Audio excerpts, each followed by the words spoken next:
Hey guys, it's Mitch. How's it going?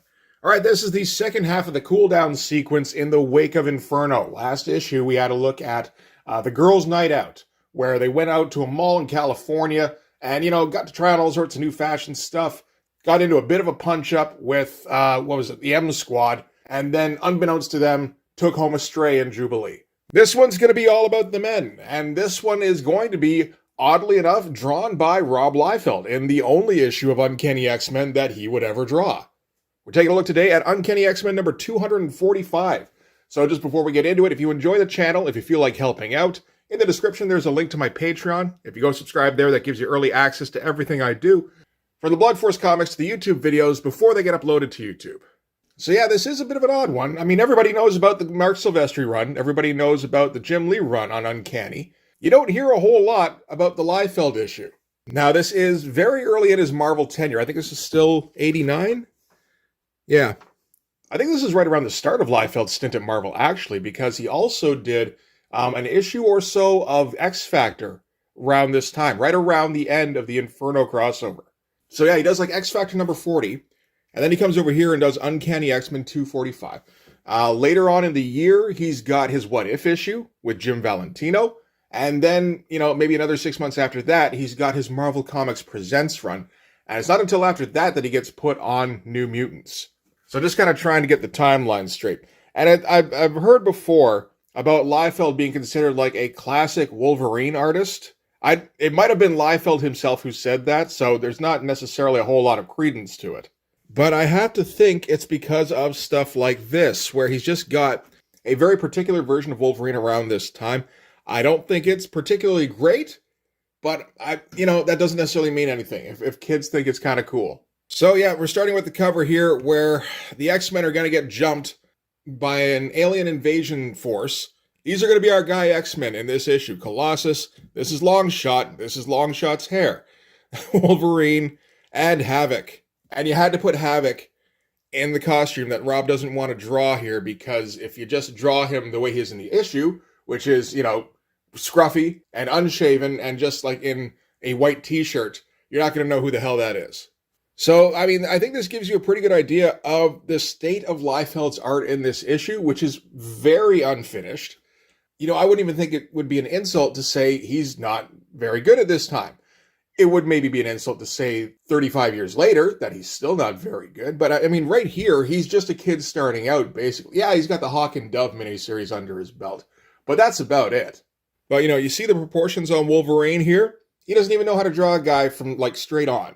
These heads here don't really look anything like Liefeld heads, which to me says he probably stole them, because he was doing an awful lot of that back then. So, yeah, this cover, I mean, it kind of sucks. It's a little fun, I suppose. Honestly, this issue is a lot more fun than I would have expected. Now, a big part of that is down to Chris Claremont, but, Liefeld still has a little bit to do with that. So we're going to start with an opening splash page. Featuring some fucking alien.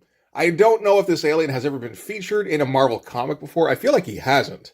But he's addressing his men. Because, and the last one was Ladies' Night. This is men. The aliens themselves, kind of fun looking. Obviously, very formulaic for Rob, because this one looks almost exactly identical to that one from the exact same angle. But we'll try not to hold that against him.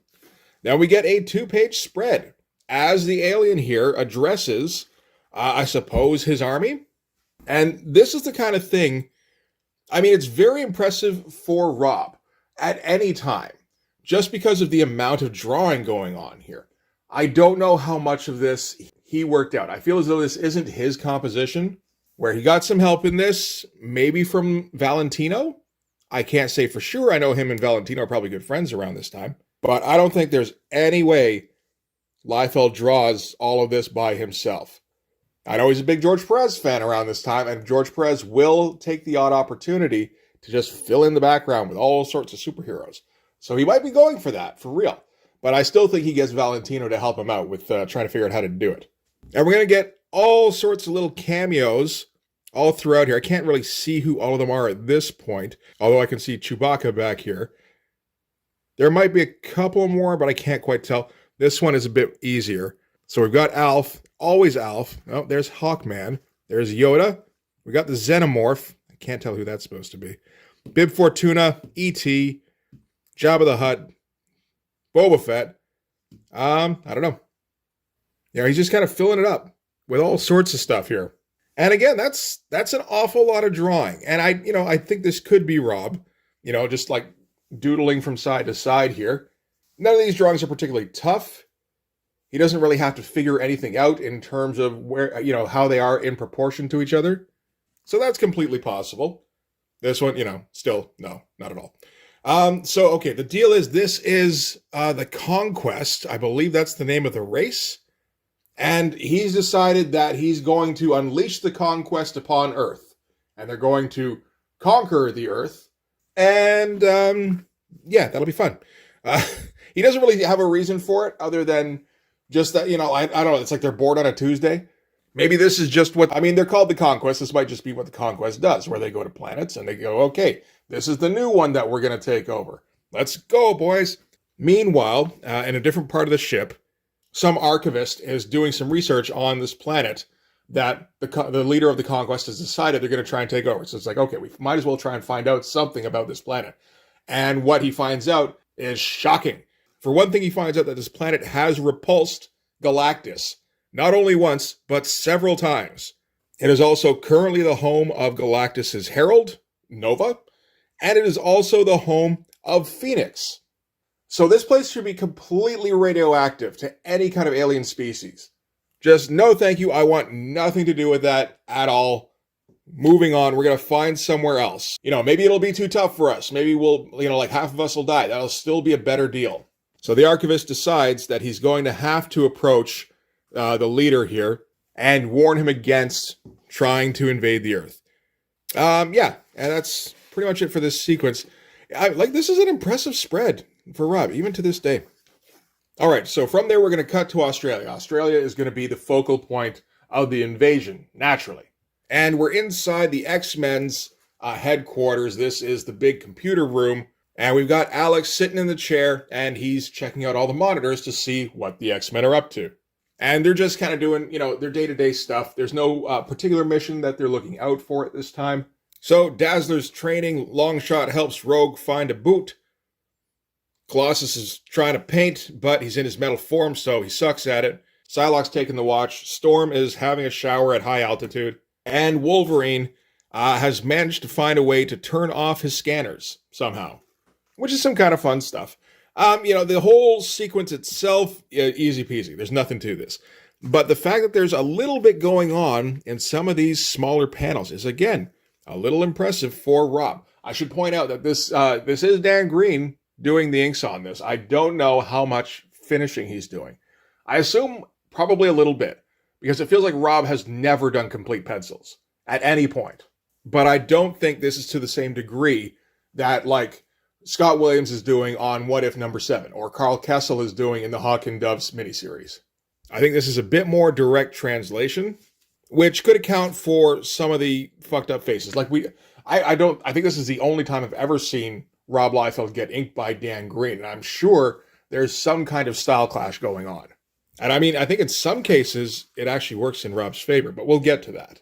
And Wolverine, after having turned off his scanner somehow, sneaks up behind Alex and, just kind of asks him what he's up to. And Alex's reply is like, okay, well, since Madeline isn't looking, Madeline's dead, so she can't really look after the surveillance anymore. Somebody's got to look after the surveillance. Wolverine doesn't really like it because he figures, this place used to be the home of a bunch of villains in the Reavers, and he believes that somehow the computer has an algorithm that is basically corrupting whoever is watching the surveillance. And that probably helped contribute to how Madeline ended up, and it could be kind of influencing Havoc as well. And they're going to just have a little bit of a, verbal sparring match that doesn't really go anywhere. So Havoc ends up storming off at the end of it here. We're seeing some fun early Liefeld stuff. There's a whole lot of really wide screen doors here. In more than just the one panel, really, here. There's some in the background here. These are some of the worst screen doors I think I've seen him even try. But, again, this is some of his earliest stuff. This is the stuff he would have weeded out first, I think. Yeah, you look at these faces. That's not really a Liefeld face in any kind of way. I think at this point it's not really about him stealing. This is about the difference between Dan Green and like Danny Meeke or whatever. And yeah, the Liefeld version of Wolverine rarely has eyes. So as I flip to a page that has Wolverine with some eyes on it, but so Storm and Wolverine are going to talk to each other about just the state Havoc's in right now. He seems to be on edge all the time. Kind of makes sense. He was kind of getting close to Madeline when she just kind of ended up killing herself. And they got to try and do something to blow off steam. Wolverine suggests, well, you girls got to have yourselves a night. Maybe it's our turn now. Yeah, it's interesting seeing that early Liefeld version of a face. I mean, like, shit, Youngblood #1 is maybe, like, 3 years from now, which isn't a particularly long distance, and that's about as good as he would get, at least in the interiors. And, look at him drawing, like, some kind of panel thing in the background here. We're going to cut now to Colossus, who's in a different part of the little town, so we get to do a little bit of a storefront. And then, like, inside, this is in a converted barber shop, so he gets to draw, like, a barber pole and stuff. Why not? But, he has to keep drawing backgrounds because, like, he's 25, and while he is still, like, extremely lazy about backgrounds, he doesn't have any kind of clout just yet. So Marvel doesn't give them benefit of the doubt. So it's like, what the fuck are you thinking, kid? Just draw your goddamn backgrounds like everybody else. So anyway, here we're going to get Dazzler and Colossus. And Colossus, for some reason, can't change back into his human form. This is not, I don't think that was the case for at least part of, no, you know what? I'm thinking of when they were in Texas and they eventually died. Colossus could turn back into his human form back then. I don't think I saw him turn into his human form during the Inferno crossover. We didn't see a lot of Colossus during the Inferno crossover, but that's because he was hanging out in New Mutants for a while. And I don't know if something happened over there that is preventing him from turning back into human. It seems like that might be the case. Anyway, Dazzler's getting around this by painting his metal skin flesh-toned, which ought to look kind of horrifying. Like, he looked like an animatronic. But, nobody's going to say anything, so I guess it doesn't. It looks fine. Dazzler notes that her glow thing, like she's using her glow here at first so that she has a constant stream of light so she can just, keep an eye on what she's painting, which is, a fun use of the power. But she notes that her power keeps increasing in magnitude, where like her hard light powers are hitting harder, but also just the glow that she gives off isn't like, it's just increasing in intensity, where it's like a harsh white now, where it used to be kind of yellow. I'm not sure if this is going to come back. If it isn't, it's just kind of classic Claremont, leaving seeds. Just some kind of loose plot thread that he can pick up later on if he feels like it. And if not, I mean, who's going to remember that Dazzler's powers seem to be getting a bit more intense? And then, if he decides now that's not anything, write Dazzler as usual, it's just, okay, well, I guess she's a little bit more powerful than usual is all. Anyway, she finishes up the paint job on Colossus here. So the guys are going to go to the teleporty thing, the gateway's opening up. And I think he's just going to a different part of Australia, where the guys are going to find themselves a dive bar, which shouldn't be too hard. And we actually get a head that looks like a Liefeld woman's head. I think that might be the only one in this issue. All right, so back on the alien ship, we're back with the Conquest now. This is the leader again. And he's going to tell us his great plan, which is the gene bomb, which has the power to fatally disrupt any and all relationships, including those of mutants and their wives, which Claremont doesn't say, but which is implied. Her mere presence will dissolve the most loving bonds, prompt brother to slay brother, and boon companions to tear themselves apart. So, just a little bit of post-Inferno commentary, I think, saying how it was really dumb to bring back Jean and fuck up everything in the X universe. Because now you got a bunch of X-Men that have grudges with each other, which isn't necessarily the worst thing, but I guess Claremont doesn't like it. And maybe more importantly is that, the foundational X-Men in Cyclops can never really again be seen as a decent guy. He's just kind of an eternal piece of shit now. Because he married a girl, knocked her up, then had second thoughts, then his ex-girlfriend came back into his life, and he left his wife and child so that he could hang around with her. Wife goes nuts, starts taking revenge. All of the guy's buddies end up siding with him against her. I mean, because she's doing some evil shit. But yeah, she's alone and she's had all the wrong in the world visited against her. So yeah, she's a little bitter. And when the chips are eventually down, the guy in question chooses his ex-girlfriend over his wife. His wife ends up killing herself, and afterwards the guy says, yeah, you know what, I don't think I ever really was in love with her. I just kind of liked the bits of her that reminded me of you. So yeah, anyway, Scott Summers, world-class douche. And we got the archivist from earlier who noticed that this planet is bad news for invaders, who is running towards the leader, trying to warn of danger, and the leader's guards shoot him down before he can get anywhere close and say anything. So the leader doesn't get any kind of warning, and the invasion will proceed. All right, so yeah, in Sydney. So this is where the X-Men have decided to that they're going to have their night out. So yeah, they're going to head inside, and they're going to see if they can have themselves a night. Colossus, looks like this is the first bar he's ever been in. Longshot maybe too, but he's a bit more game. Wolverine, of course, is an old hand at this. Havoc, yeah, probably him too. But like you can see in these poses, like Liefeld doesn't know how to draw anything. He doesn't know how arms work. He doesn't, like just the barest idea. Doesn't understand how shoulders work. Doesn't understand how the folds and clothes work. You just scribble out from the armpit, right? And Dan Green's just kind of like helping him out. It's like, no, kid, this is how you do it. And I keep saying, it's not the worst thing. He's like 24, 25 here. He's got plenty of time to grow. I just don't understand why he gets the chances he gets, seeing how he obviously isn't any good yet. Okay, so after a little while, Longshot is dancing with like every girl in the bar. They're kind of lining up for their turn to dance with him. Alex is getting kind of sloppy, and he's trying to like match drinks with Wolverine, who has a healing factor, so doesn't really get drunk. And Alex is like, I don't care, I'm matching you anyway. So it's like, all right, it's going to be that kind of night. But yeah, this is a Liefeld face, eh? Like, since when did this ever happen? Another thing, though, look how well proportioned it is. Like, he can't do this today. So either he's stealing this, because again, it doesn't look anything like a Liefeld head, or Dan Green might be helping him out even more than I think. All right, so then everything starts rumbling. They head outside and they see all of these alien ships flying overhead. And Alex thinks he's going to need a bigger drink. So yeah, these are alien ships here that are all very intimidating, except to Australians, because Australians see weird shit every single day. So he's just going to keep throwing more shrimp on the Barbie. They say that here. Tank lands down in the middle of traffic, and Australians are trying to drive around it, and they're flipping it off and cussing at it, because they're Australians. And some of the alien soldiers, make it down to the surface, and nobody's attacking them, so they're not entirely sure what to do, I think. So they just, and they're in Australia, so what you do is you go into a bar, because that's what's open, and they give you beer, so you drink the beer. And back on the alien ship, the leader is like, how come nobody is reacting to my full-scale invasion of this planet? And he just keeps drawing that same head over and over again from straight on, eh? Like, this is like the 7th or 8th time we've seen this particular drawing. I don't think he's tracing it, or he might be tracing that. I think that's a photocopy, because I think we can see some phantom hatching here that's a little too small and is starting to fade away.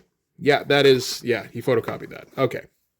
We've also been seeing it at different points throughout. I don't think the other points are photocopied, like definitely not these, although they are still very formulaic. Okay, so that's it for now, but I think I'm going to keep my eye on that. Okay, so the aliens are like searching through Sydney, trying to figure out like how to start this whole conquering process. I don't know if they're very experienced at this or not. Like, you don't necessarily need the locals' acquiescence to go about conquering a country. Like, just start eliminating everybody in buildings that hold positions of power. If nobody rises to stop you, then you've kind of won, really. Although if you can't convince anybody to do anything, I guess maybe not. Anyway, some big bruiser type manages to find the bar where the X-Men are hiding. The bruiser recognizes that these particular life forms are different from most of the other life forms. They seem to be more powerful. Longshot isn't paying attention because he's too busy wooing every girl in the bar. And the bruiser doesn't like that, so he kind of, marches over and picks up Longshot. Colossus doesn't like that and kind of knocks him flying. Terrible looking punch. Great looking dude flying, though. And like flying right out of the panel border here. That looks pretty good. That's a good page construction. And you look at just like, I don't know, how much line work there is on these pages. Again, it might be largely down to Dan Green. We'll never know, I suppose. But like as a point of comparison, this is Snake Eyes Dead Game #1. This came out in 2020. This is a book that I will be covering at some point in the reasonably near future, I think. And this is a good example of how Liefeld draws these days, where he does pretty much all splash pages. You know, the big focus is on having a large image of a figure on any given page, and then if he doesn't have that, there's not really much of anything going on. See, large image of guy, or just like close-ups of heads. And then, you know, you black out everything you can so that you don't have to do any real drawing. There's no line work because Liefeld can't hack that anymore. Yeah, it's all pretty terrible. As opposed to this, where, I mean, like, it's bad structurally. There's like no technique in this. This is all just, I've doodled Marvel characters in the same 5 poses in notebooks in class for years. And now I've developed something resembling a style. I couldn't draw proper comics if my life depended on it. Luckily, that will never be the case. All I need to do is keep drawing guys in those same 5 poses, and I will somehow get rich. Okay, so anyway, that's down enough rabbit holes. Colossus chases the Bruiser outside where there are many other Bruisers. And meanwhile, inside, Havoc and Logan continue to get drunk. Well, I guess really Havoc continues to get drunk. Logan just likes drinking beer. As an A-side, these mugs are terrible. Everything's terrible. It's okay. This isn't really a priority. It's just, you know, sometimes it's worth noting. Meanwhile, downtown, the mayor of Sydney welcomes the aliens to town. As the Conquest Strike leader, this guy here, the guy with the template head, demands his immediate and unconditional surrender. The mayor says, what, you mean you want to take over? Alien says, yes. And he's like, awesome. There you go. That's your desk. I am fucking out of here. Alien stops him and goes, human, we are not to be trifled with. Perhaps a demonstration is in order. What is this ugly-ass building down here? Does this have value to your country? And the mayor's like, yes, that's the Sydney Opera House. It's actually been closed for renovation. Alien orders it get destroyed, and that's probably what happens here. Doesn't really look like much of anything, but whatever. Mayor's like, I've been meaning to do that for a while now. But the only problem is that it's on all of the promotional stuff for Sydney. So we actually kind of need that. So I'm going to need you to put that back. Thank you. Okay, meanwhile, back at the bar, Colossus is punching many things. And Longshot has finally realized that there is something going on in this place other than women. Decent shot, with all these guys converging on Colossus here, and him kind of holding his own. I feel like Liefeld kind of accidentally stumbled into something there. Even if there are 1 or 2 tangents, that's okay. And then some alien women fly down, and they're going to busy themselves with Longshot. First, they're going to try and explain how they're, you know, this is some kind of crack troop squad. And they've decided to focus on Longshot for some reason. They kind of pick him up, but he ends up leaping away and jumping off of each of them. And he notices that their wings are fake, which, first enrages them. And, you know, they can't let the secret get out that they don't, I guess at some point they had real wings, and now they've had to just come up with some sort of, you know, like mechanisms instead. So yeah, they can't have their reputation being sullied. And Longshot's like, well, shit, who cares, man? You get to fly. Isn't that awesome? And so, yeah, Longshot kind of unwittingly charms all of the I don't know what these are, these like harpies or Valkyries or whatever they are. And they're going to take him to their queen? I swear I just read this. I don't even remember that. Like, this is all senseless. I don't... There's some fun to it, too. Like, particularly the stuff in the aliens just being completely ignored in their attempts at invading. Meanwhile, at the Daily Planet, apparently, half a world away, in the studios of a great metropolitan television network, where they're starting to get word that there's something crazy going on in Australia about an alien invasion. And Perry White here, who isn't named, but he's Perry White, says that doesn't matter. There's a presidential election going on in the States that we got to cover. So I don't know why this had to be in the book. Maybe this is a Marvel Method thing where this is what Rob felt like drawing for the day, and he really wanted to get a Daily Planet in there. That kind of seems like a Rob thing. But it's in there anyway. And okay, back with the leader of the conquest. He's incredibly frustrated because while they don't seem to be losing at all in their attempts to conquer, like, nobody will acknowledge them. Everybody's too busy, like, going to cookouts or getting drunk to notice that the aliens have effectively taken over, but it doesn't matter. Like, if you can't get the locals to recognize that there's any kind of change in their day-to-day life, does it matter if you win? I don't know. So the leader kind of has to admit, like, pseudo-defeat. And he's like, fuck it, we're going back on our ship and we're dropping the gene bomb. Fuck this planet. And this is an alien ship here. Whatever. It doesn't matter anymore.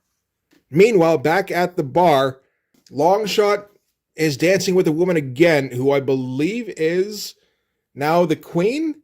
Like, this is the kind of thing, again, makes me think maybe Marvel method, because I don't think this makes any kind of sense in sequence. And Chris Claremont had to figure something out. Because this feels more like, just a continuation of the earlier sequence. When, Longshot was dancing with girls, Havoc and Wolverine were drinking, Colossus was off doing something. And we just kind of ignored all the business with Longshot running out to Colossus there. Like, it just feels like a continuation of Longshot dancing with girls. Only now it's the Queen and all of the, nobodies, the other soldiers that came in on the invasion are all like, what? This is impossible. The Harpy Valkyrie things, they hate men. How can they like Longshot? Because every woman likes Longshot. And then we cut to a table where Wolverine is in the middle of a poker game with somebody, I assume another alien who's part of the invasion force. This is part of the problem, is that the aliens don't have a uniform look, which was fun on the double page spread when this opened, because then you could fit in all sorts of cameos. But now it's like, is this guy an alien? Is he just like a dude who wandered into the bar? I don't even fucking know. It seems like he's an alien of some kind, although, again, he just kind of looks like a guy. Because this guy here, he's having his poker game with Logan, and he's winning. And he says down here, like, I am the leader of my people. They need me. I don't know what people he's talking about. I don't think he's talking about the conquest, because the leader of those people was the dude whose head kept getting photocopied.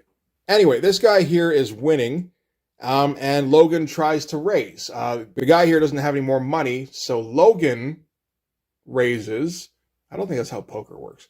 But says he bets his life.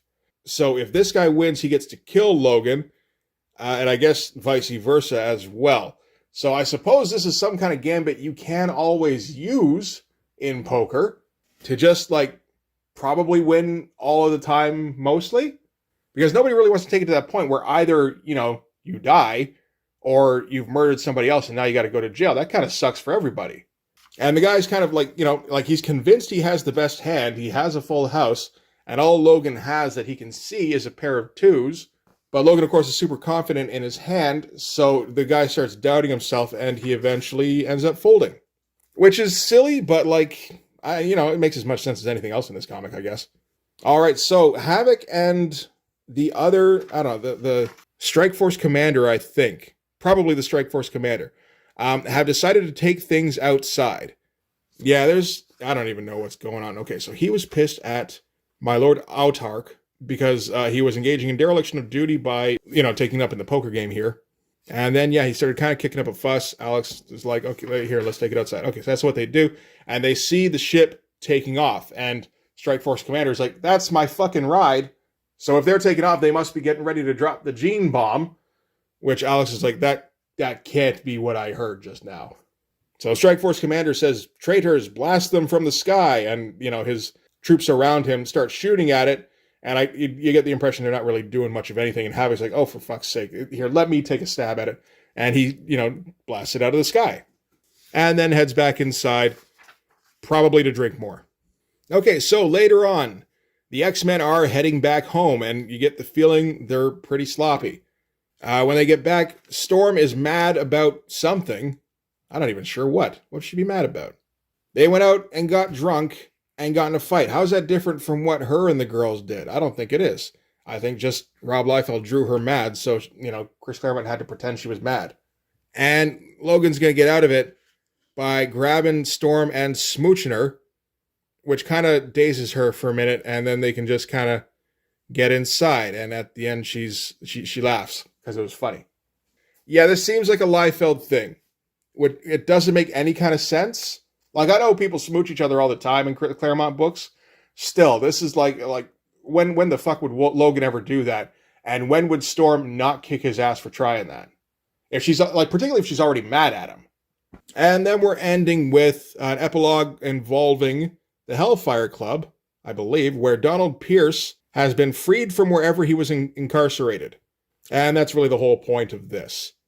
But, you know, again, there's a whole bunch of stuff going in here. There's all sorts of just dead guys lying all over the place here. None of it looks particularly great. It's like super messy and just not really worked out at all. Again, anytime we can use screen doors instead of backgrounds, we're absolutely doing that shit. But, you know, I guess that's setting something up over the next couple of issues, I think, where they do the whole master mold thing. Anyway, that is going to do it for Uncanny X-Men number 245. That book's a mess. Okay, nothing happens in it. Nothing happened in 244 either, really. Well, apart from getting Jubilee.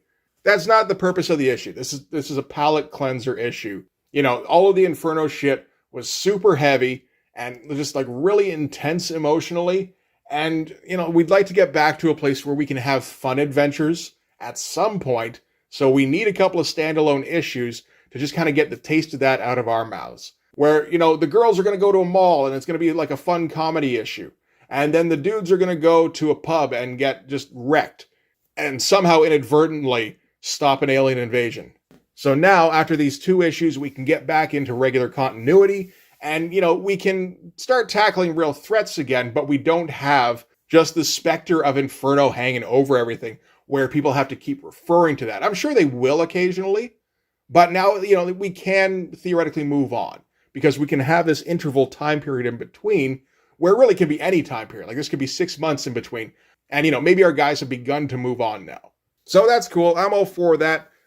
This is a really silly issue that I don't think Liefeld really paid much attention to how he should have been writing it, like to what Claremont wanted. I don't think Claremont knew how to script this shit. I don't really think it's much of a coincidence that Liefeld never drew another Uncanny X-Men issue. You know, we're about 35 issues away from when Claremont gets kicked off this book.